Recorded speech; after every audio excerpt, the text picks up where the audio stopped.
Okay, good morning, everyone. It's week 7, and Friday is a public holiday. So today we'll have all our 7 presenters present on the topic related to cyber security and digital changes in PNG. I wrote to the secretary for the Department of Information and Communication Technology, Stephen, and he has forwarded my email to his staff, and they're yet to respond. So once they respond accordingly, then I'll schedule them for presentation next week. So we'll have a few guest lectures or guest presentation next week on cybersecurity. And I know all of you are interested in that new policy, communication policy, or that policy that you are talking about. So maybe if they join, you can ask them that question as well, the intention and the outcome of the policy and all that. But they will give a guest lecture hopefully next week. They have to respond to my email. But in the meantime, we have our 7 presenters who will share with us questions that are connected to cybersecurity and our reading on cybersecurity for the next 2 weeks, for this week and next week as well. So without further delay, we will listen to the representative from Group 7. Ms. Sabu, please.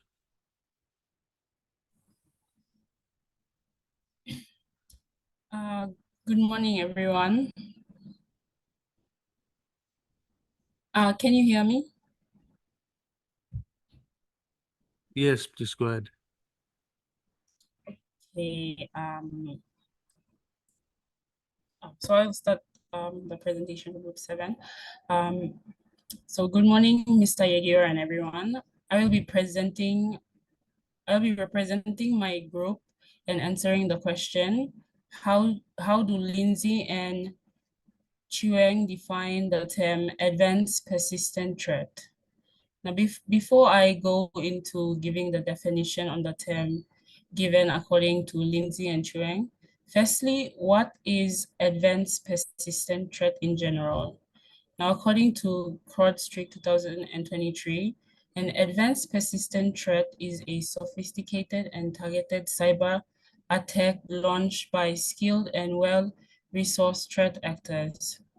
APTs are characterized by their persistent, meaning they maintain a long-term presence within a targeted network or system while remaining undetected.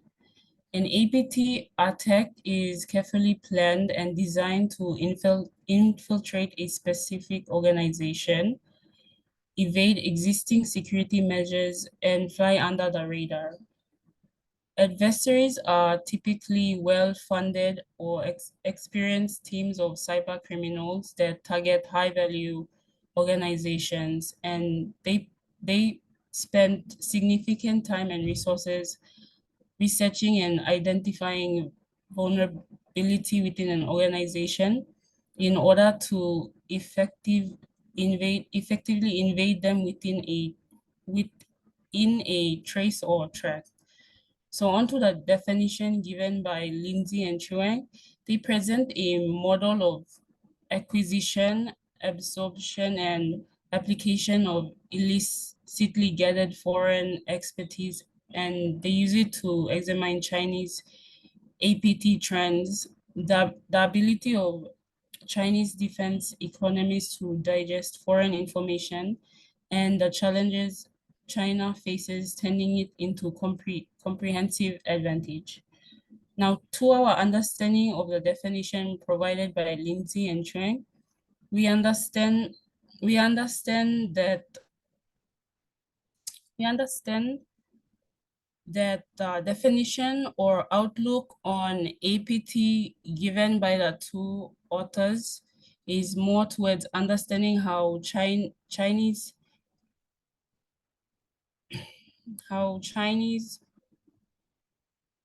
uses these APT trends to their advantage, in a sense that they benefit through data theft or espionage.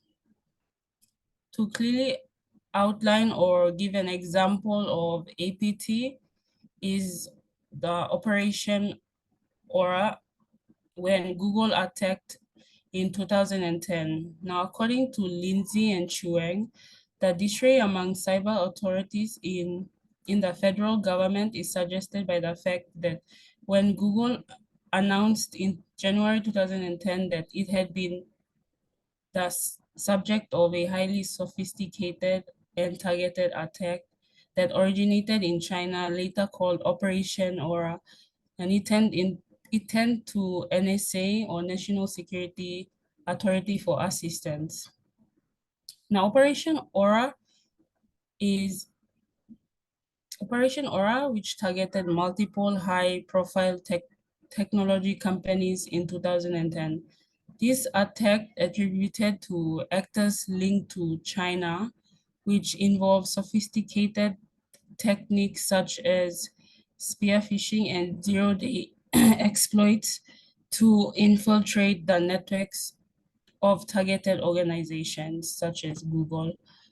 So the attackers maintained persistence within the compromised networks at exfiltrating sensitive data over an extended period before being detected. Operation Aura underscored the effectiveness of APT tactics in coordinating espionage and highlighted the need for robust cyber security measures to mitigate such threats. In conclusion, the example provided is one of the many examples of APT. Thank you, and that's all. Thank you, Group 7, and thank you, Raylene. If you have any questions or comments for Raylene, you can note down and share in our forum for this week after this presentation. We now move on to the next presenter, Samantha, for Group 6.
Wilma, you having issues with your microphone, or? Then shall I move to the next person on the list and come back to you people later? Okay, then we'll listen to Bridget. Bridget, please.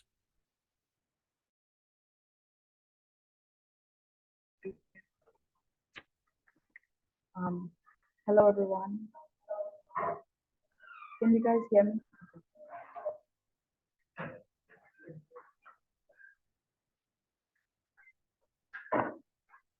So good morning, Mr. Yahira and everyone.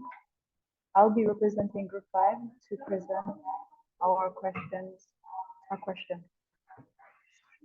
So our question reads, what leads Lindsay to assert that pessimistic perspectives dominate political discourse on cybersecurity in English-speaking countries? Firstly, let us define the term pessimistic perspective. According to the Cambridge Dictionary, pessimistic perspective refers to thinking that bad things are more likely to happen or emphasizing the bad part of a situation. With that definition in mind, let us answer our question. According to Lindsay et al. 2015, there are several factors that leads Lindsay to assert that pessimistic perspectives dominate political discourse on cybersecurity in English-speaking countries. We have identified 3 factors, and they include 1. Media. Media often shapes the public's perception by media coverage and polls. The frequent report of cyber threats that is covered by news media agencies affects the public's perception, which leads to the public having a pessimistic view on cybersecurity. Number 2, technological advancement. Technology comes in optimistic and pessimistic varieties, assuming either that the internet empowers individuals and promotes democracy, or that it creates a dire threat to safety and stability. As digital technology becomes more integrated in the politics, economy, and society, the need for cybersecurity also expands. This leads to risk and vulnerability. Number 3, political institutions. The way state actors and other international bodies respond to the cyber threats can influence public discourse. Citizens and governments alike rely on the internet, and in many cases, a country's stability depends on the stability and security of its internet infrastructure. As such, cyber attacks can be detrimental to a country's international relations, economic security, and diplomacy. If the response from the general public is negative in a sense that it emphasizes threat and defense, this can contribute to a pessimistic view of cybersecurity. In summary, there are other factors that lead to pessimistic views or perspectives, but the 3 important ones I mentioned above. Despite the pessimistic views, cybersecurity is crucial in international relations, and it will remain a significant element in a government's policy. Thank you. Thank you, Bridget, for a very interesting presentation. So as the world is changing and we are moving to using more electronic platforms, it's important that we make sure that whatever we do online and our data and information is safe and secured. If you have any questions or comments for Bridget, you can share on the forum for this week or in the forum discussion forum for this week. We now move on to Charlotte, who will be representing group number 4,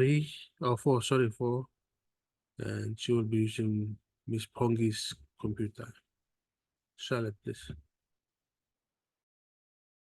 Hi everyone. Okay, I'll be representing group 4. Question is what are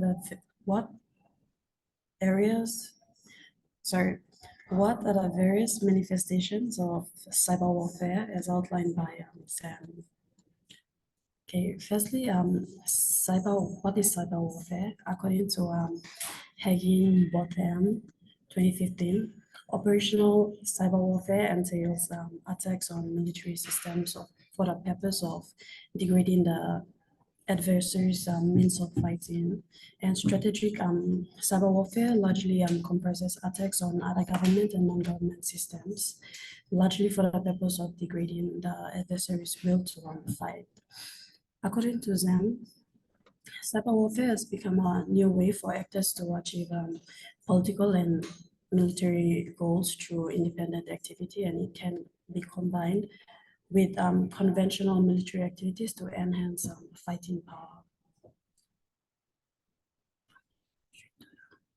Okay, according to, as outlined by them, cyber warfare can be broken down into 5 categories of combat, and there are 4 offensive categories and 1 defensive. The first form of cyber warfare is cyber intelligence. Cyber intelligence is a cyber warfare that's usually conducted in silence, where cyber warriors use malicious tools such as viruses, Trojan horses, hacker software, etc., to secretly steal valuable information without having to leave their computer screens. Without this intelligence, operations are widespread and very hard to detect, yet the data obtained is timely and highly classified military intel at minimal expense. For example, in 2011, one of the world's top military suppliers, Lockheed Martin, and several other US defense enterprises were hacked, even though these enterprises are protected by advanced security technologies and have strict management measures. Lockheed Martin was invaded through its network by unidentified users, copying its internal authentication tokens. The company's network stored large amounts of sensitive data on future weapon development and the US military technologies used in Afghanistan and in Iraq, which are highly classified. The second form of cyber warfare is cyber paralysis. Cyber paralysis is a type of cyber warfare where hacker software is used to paralyze parts of the internet for targeted networks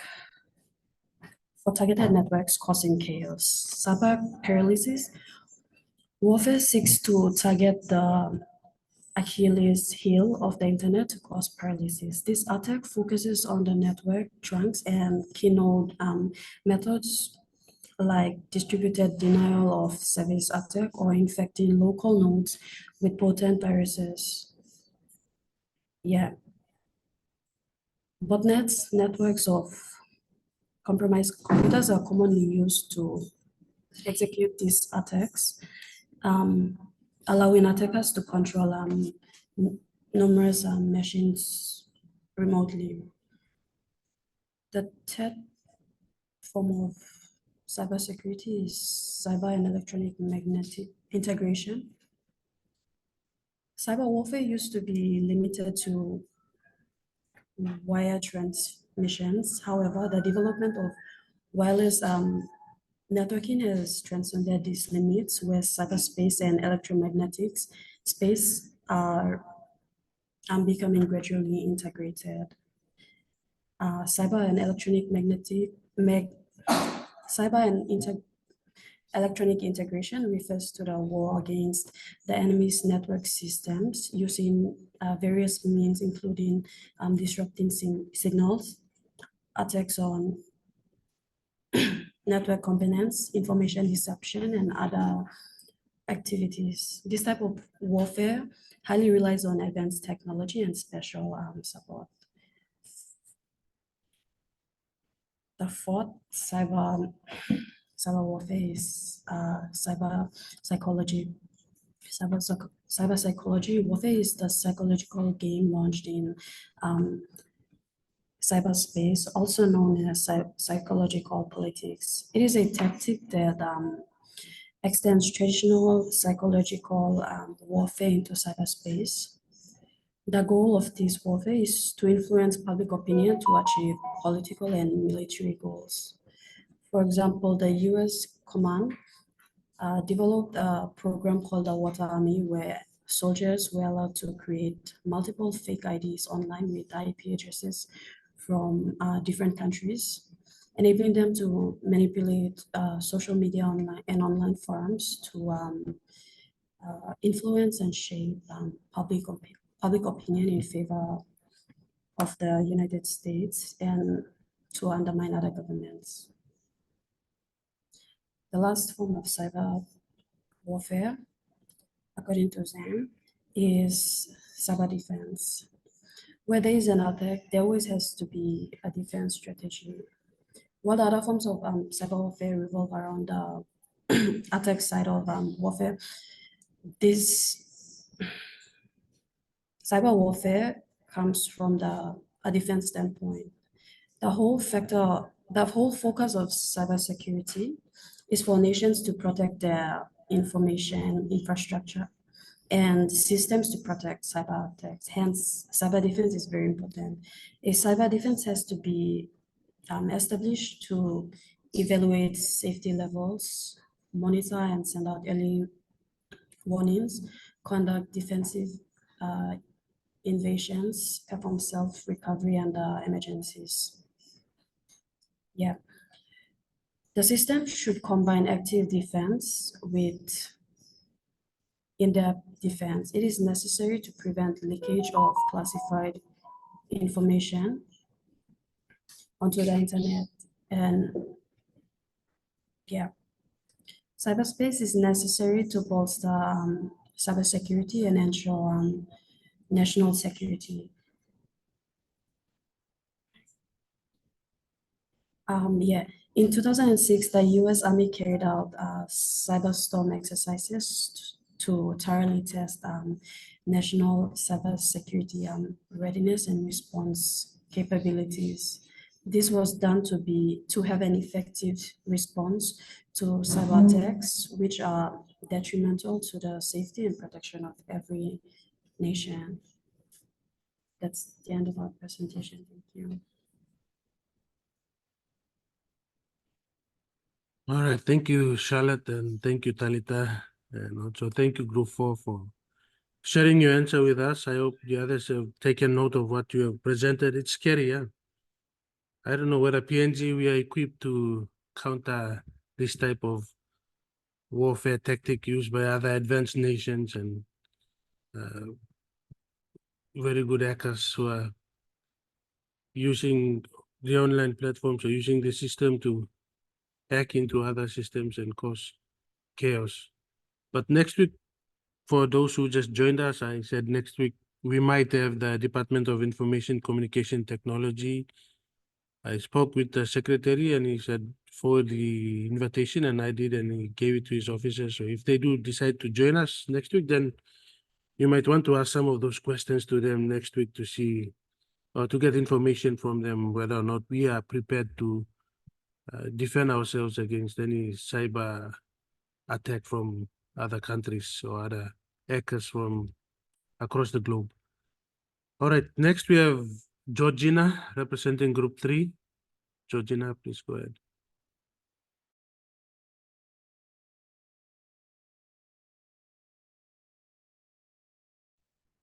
Can you all hear me? Huh? I'm alright. Oh my God. Sorry. Tomorrow's terrorists may be able to do more damage with a keyboard than with a bomb. National Academic of Sciences, 1991, page 7. Good morning, Mr. Yegiora and fellow PG and CA force. On behalf of my group, I will be presenting our response to the question assigned to us for this week's seminar. So the question for Group 3 in week 7 reads, how does Cavalti differentiate between structured and unstructured threats? So before I head into my presentation, I would just like to define the term cyber threat. So what is cyber threat? According to Technopedia, cyber threat is defined as anything that has the potential to cause serious harm to a computer system. A cyber threat is something that may or may not happen, but has the potential to cause serious damage, which can lead to disrupting the network links or system and more.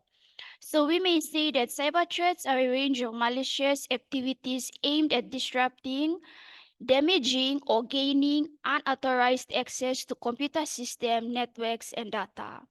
The world we live in today is heavily reliant on technology. With advancements like the internet, cloud computing, and smart devices transforming the way we live and work. However, this interconnectedness has its setbacks, and cyber threat is of one. This is confirmed by Cavalti 2010 that it is quite common after every political tension or conflict, there is heightened activity in the cyberspace.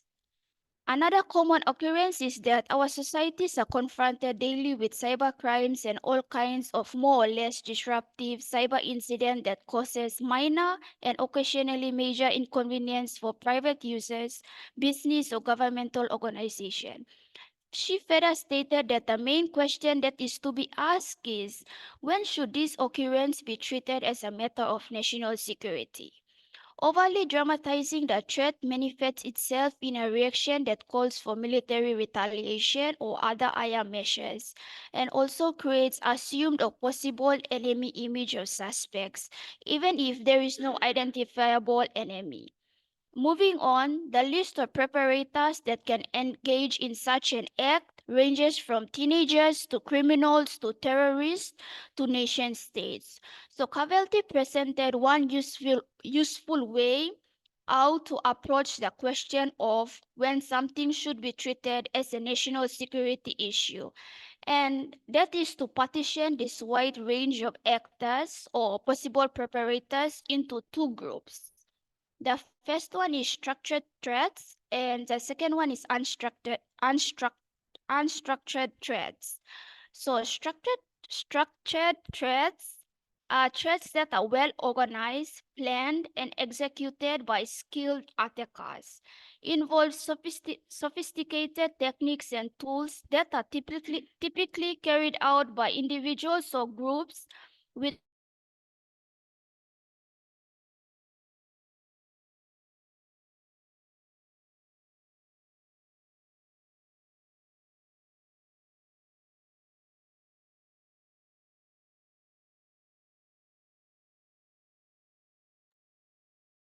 I think we lost Georgina somewhere in cyberspace. Georgina, are you able to hear us? Or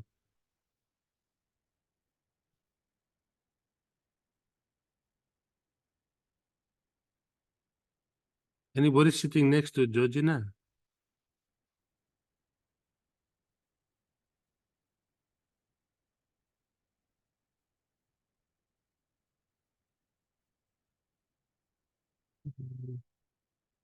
Okay. I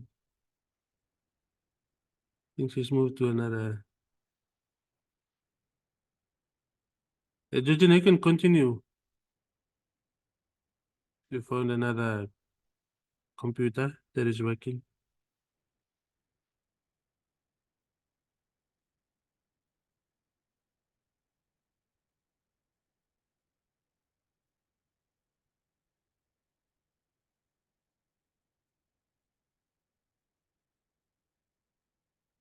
So while Georgina is relocating or looking for another computer, we have Antonia and Corina, and then we'll go back to Samantha, who's yet to present. So those of you next, please make sure you prepare yourselves. So we'll go to, after Georgina concludes her presentation, we will listen to Antonia, then Corina, and Samantha will conclude. Georgina, go ahead. Sorry.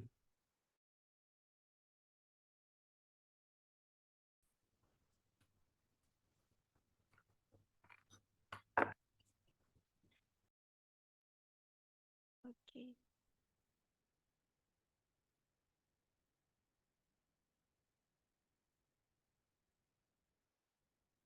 Sorry, I'll go back. So Cavalti presented,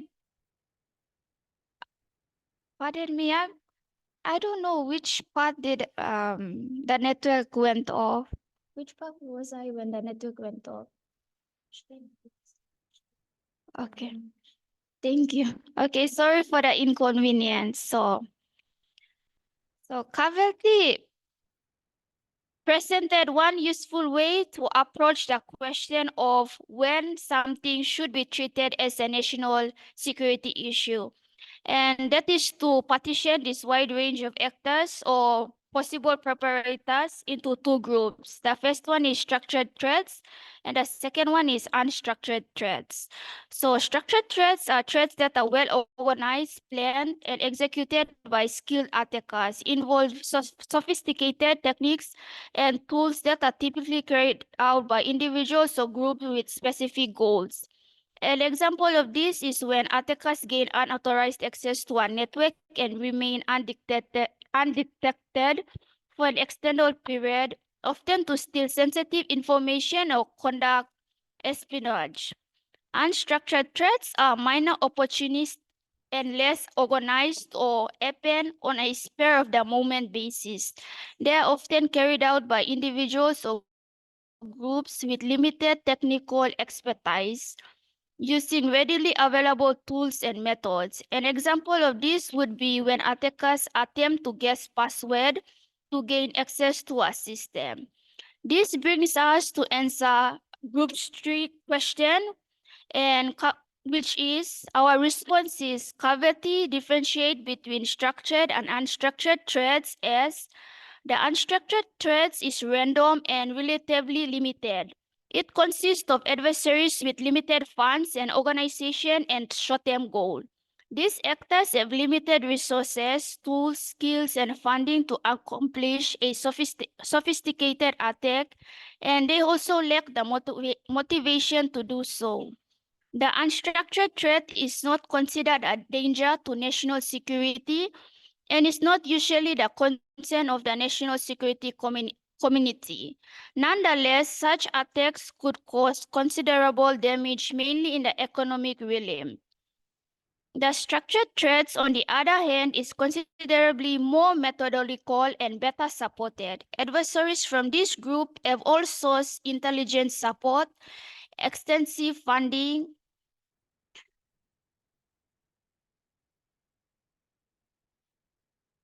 oh my goodness. It's okay. I don't know what. No, it's working. You go ahead.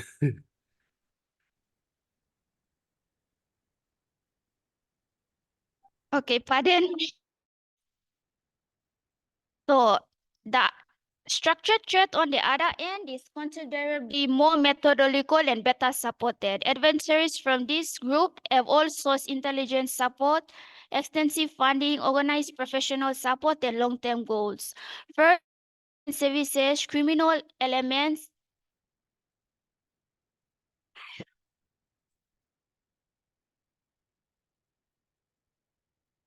It's okay. You can go ahead. It's working.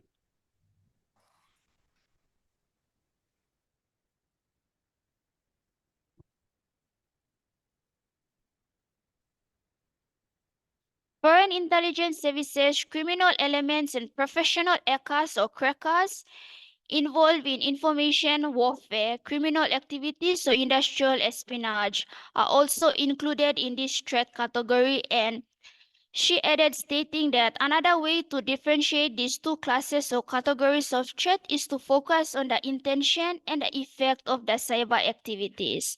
Do take note also that the boundaries between the two categories are not always clear.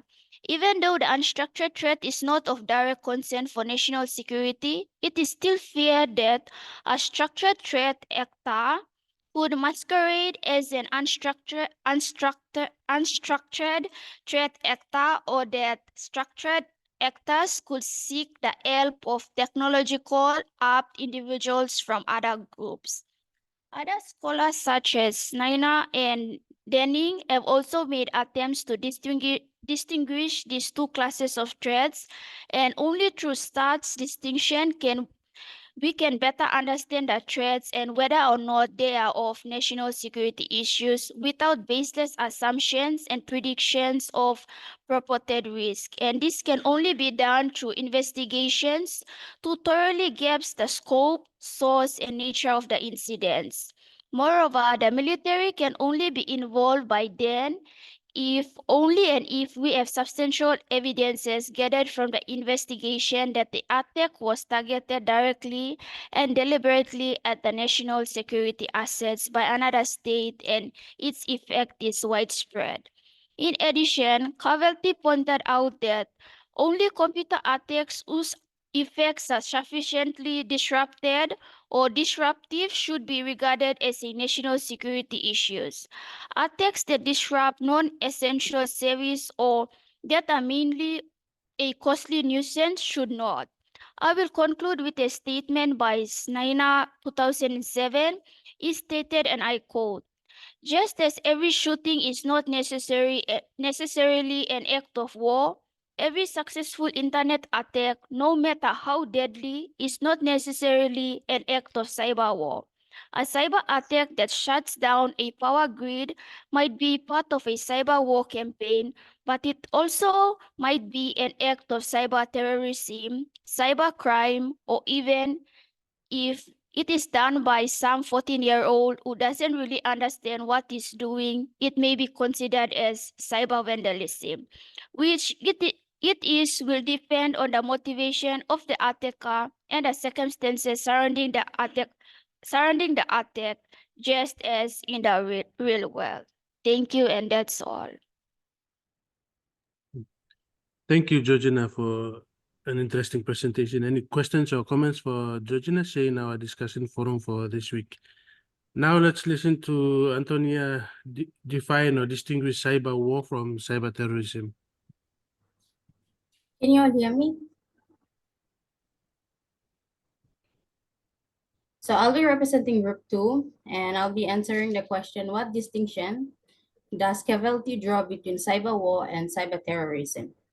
First of all, the two terms cyber war and cyber terrorism are basically two different types of cyber threats, meaning to say they both fall under the umbrella of cyber threat. Cavalti 2010 defined cyber threat as an attack conducted through a computer. Typically, individuals are responsible for these acts, which can exploit weaknesses, steal information, and disrupt digital activities. According to Cavalti 2010, cyber threats emerged in the United States during the late 1980s and later spread to other nations in the late 1990s. Throughout time, the cyber threat has evolved and has been shaped by different information and concepts. Now, moving on to the main point, cyber terrorism. Cyber terrorism is the term used to describe violent actions carried out through the internet that pose a threat to people's safety and can cause serious harm or loss of life. These acts are often motivated by political or ideological goals and rely on intimidation, fear, and threats. According to Denning, as cited by Cavalti 2010, cyber terrorism involves unlawful attacks on computers, networks, and stored information with the aim of intimidating a government and its citizens to further a political or social agenda. In essence, cyber terrorism refers to cyber attacks conducted by non-state actors, such as terrorist organizations, to cause damage and instill fear. For instance, Thomas 2003 states that Al-Qaeda terrorists utilized the internet to plan and execute the attacks on the United States on September 11, 2001, using it as a tool for their cyber-based terrorism activities. Cyber war. Cyber war is a type of war that involves using computers to attack a nation. According to Cavalti 2010, cyber war refers to the international and destructive use, cyber war refers to the intentional and destructive use of computers for political or military objectives, which is sometimes referred to as cyber terrorism. However, it is still uncertain whether governments are directly involved in these attacks. For instance, the Stuxnet attack, as described by Zeta 2014, was the first digital network to target Iranian nuclear facilities and take control of computer to gather information. During this attack, a series of computers repeatedly crashed and rebooted. In the digital world, cyber war refers to political motivated cyber attacks carried out by one nation against another. These attacks often involve governments or are conducted for military purposes, such as destroying power grids or communication networks. So in conclusion, cyber war and cyber terrorism both refers to harmful activities in the digital world that aim to cause fear or harm to a specific party. These attacks can be conducted by individuals, groups, or even nation states.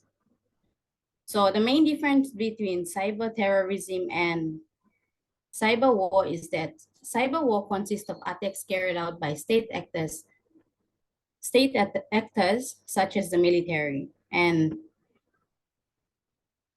cyber terrorism usually involves non-state actors or terrorist organizations trying to instill fear and cause destruction. Thank you, and that's all. Thank you, Antonia, and thank you, Janice, as well, for allowing Antonia to use your computer. Let's listen to Corina. Corina, on the categories of cyber threat representations.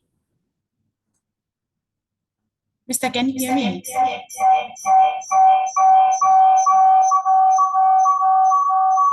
Yeah. Yes, but feedback. All right. Make sure the person who's sitting next to you, the microphone or, yeah, ask them to turn off the microphone. All right.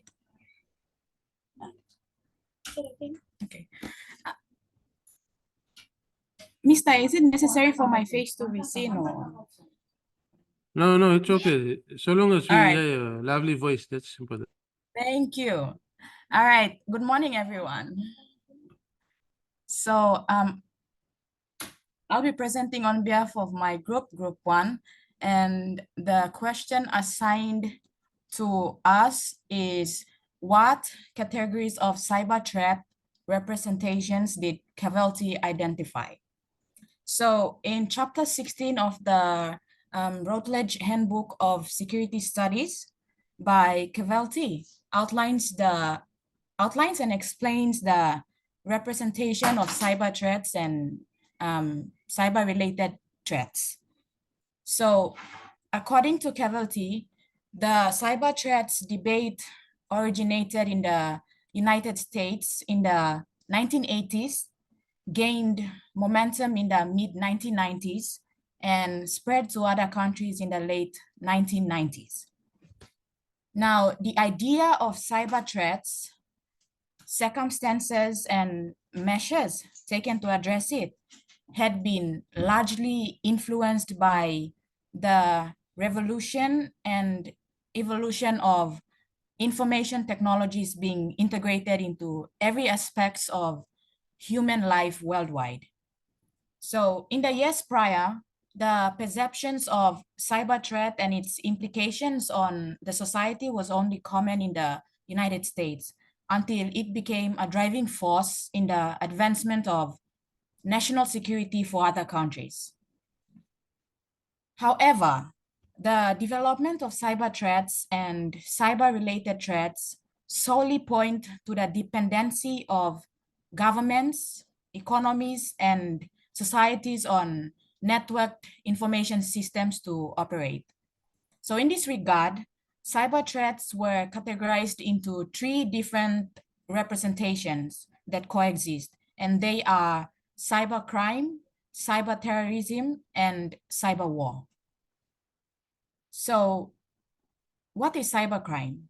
Cybercrime in its simplest definition is the use of computer as an instrument to further illegal ends, such as committing fraud, trafficking pornography, or violating privacy, to name a few. Note that the distinction of cybercrime from traditional criminal activity is its use of digital computers. Cybercrime involves individuals, and that is in terms of identity theft, cyber stalking, or credit card fraud, as well as properties in terms of virus installation, and the government, that is to do with hacking, cyber terrorism, and spreading propaganda. So over time, cybercrime continues to evolve, affecting essential services, businesses, and individuals. Its impacts on national institutions, military systems, or communication networks can compromise a nation's security. Moving on to cyberterrorism. Cyberterrorism is the use of computer-based methods such as hacking to create harm within the society, with the main aim of coercing governments or societies into taking certain actions, destabilizing essential services, infrastructure of economics. In this context, the fear of random terrorism and the fear of computer technology, both stemming from fear of the unknown, are combined. Moving on to cyber war. Cyber war is the use of digital attacks, such as hacking and malware by one nation or another group against another. And it targets various sectors, including military, infrastructure, and private businesses. Alternatively, as Cavelty has it, basically any phenomenon involving a deliberate, disruptive, or destructive use of computers. An example of which is the cyber confrontations between Chinese and US hackers in 2001, which was known as the First Cyber World War. A notable incident where the US government websites were hacked by Chinese hackers after a collision between a US spy plane and Chinese fighter jet near Hainan Island in China. So in conclusion, these three representations of cyber threats coexist and have an impact of almost the same on individuals, civil societies, private and public sectors, and most especially national security. Hence, the enforcement of laws and agreements on capacities to combat cyber attacks between states or non-state actors is vital. Thank you. Thank you, Corina and Group 1. We now move on to Samantha, who will be talking about the principles or fundamental principles of cybersecurity.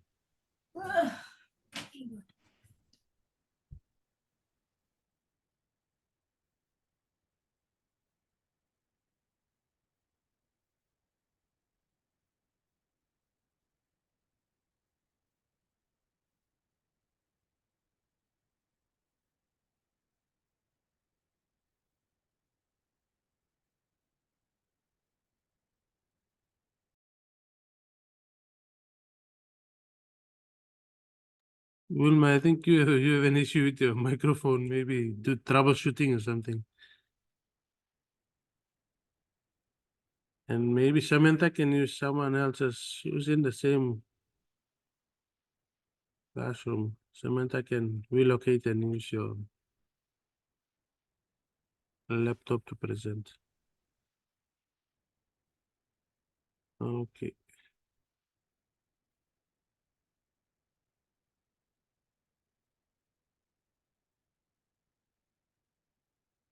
So we wait for Samantha. Our last presenter, we have roughly 6 minutes remaining.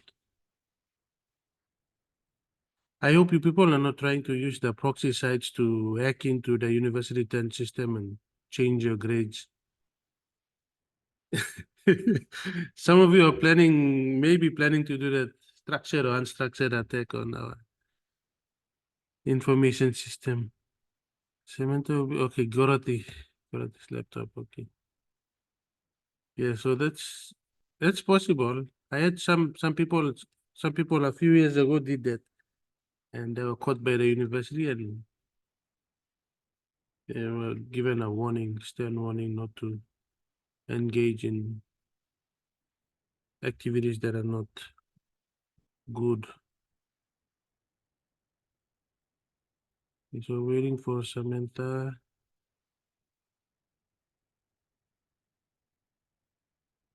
So if you have any questions for the presenters, make sure you share in our discussion forum for this week. So we've heard from Raylene representing Group 7, Bridget Group 5, Charlotte Group 4, Georgina Group 3, Antonia Group 2, and Corina Group 1. So Group 6 will be represented by Samantha. Once you're ready, you can start the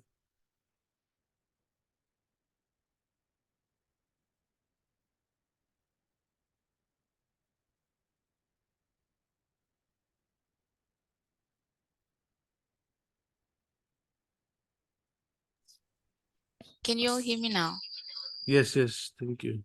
Okay. Sorry for the inconvenience. I'll begin the presentation. So once again, good morning, everyone, and Mr. Yagura. So I will be representing Group 6 and will be giving the response to question 6 that reads, what are the fundamental principles of cybersecurity as outlined by Zhang? So before answering the question, the Cybersecurity and Infrastructural Security Agency 2021 defines cybersecurity as, and I quote, cybersecurity is the art of protecting networks, devices, and data from unauthorized access or criminal use, and the practice of ensuring confidentiality, integrity, and availability of information, end quote. In chapter 5 of the book titled China and Cybersecurity, Espionage Strategy and Politics in the Digital Domain, Zhang outlined 4 fundamental principles of cybersecurity. Firstly, building better cyber borders. This principle talks about establishing boundaries within the digital environment to control the flow of information. This includes measures such as firewalls and protection against unauthorized access. The second fundamental principle is establishing cyber defense. Cyber defenses are becoming the new defensive walls, meaning that it is being implemented to protect digital systems and networks from cyber threats. Another principle of cybersecurity is defending cyber sovereignty. Cyber sovereignty, the independent exercise of a nation's authority over activities in cyberspace, including political, economic, cultural, and technological activities, is a new development in the information age. It involves the protection of the nation's digital infrastructure against external threats. And finally, we have the last principle, which is maintaining cyber freedom.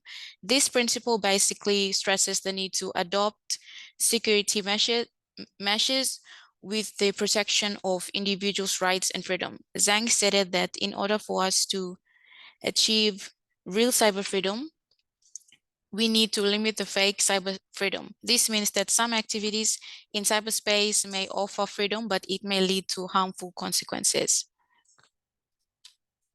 To conclude, these principles are closely interrelated. Cyber freedom relies on cyber freedom relies on cyber sovereignty, which needs clear cyber borders, all protected by strong national cyber defense. Therefore, it is important to defend cyber sovereignty as the basis of setting common rules, which are very important to safeguard cybersecurity. Moreover, it is in most people's interest in cyberspace to safeguard freedom through achieving security. Thank you, and that's the end of our presentation. Okay, thank you, Group 6, our final group and final presenter for this period. So time has caught up with us. We'll stop here. Thank you all for attending. And if you have any questions or comments, please share in the discussion forum for this week. And we will continue next week. Friday, I think Monday is still a public holiday. Friday public holiday, Monday public holiday as well. So we'll move our presentation to Friday. But like I mentioned earlier on, we'll have a presentation from the Department of Information and Communication Technology about cybersecurity and the digital changes that are happening in PNG. But they're yet to confirm the availability and what time is suitable for them. So when they do, then I'll confirm and then I'll create a meeting link and send it to all of you. So in the meeting, you can also ask them about the communication policy that they put forward. All right. With that, thank you everyone for joining us in this virtual meeting. And especially a big thank you to the presenters, Corina, Antonia, Georgina, Charlotte, Bridget, Samantha, and Raylene for sharing with us information that are connected to the assigned question for your respective groups. So you all have a great day and see you people next week. Friday, Monday is a public holiday. Have a blessed Easter and take care. And don't forget to participate in the discussion forum. It will close on Sunday for this week.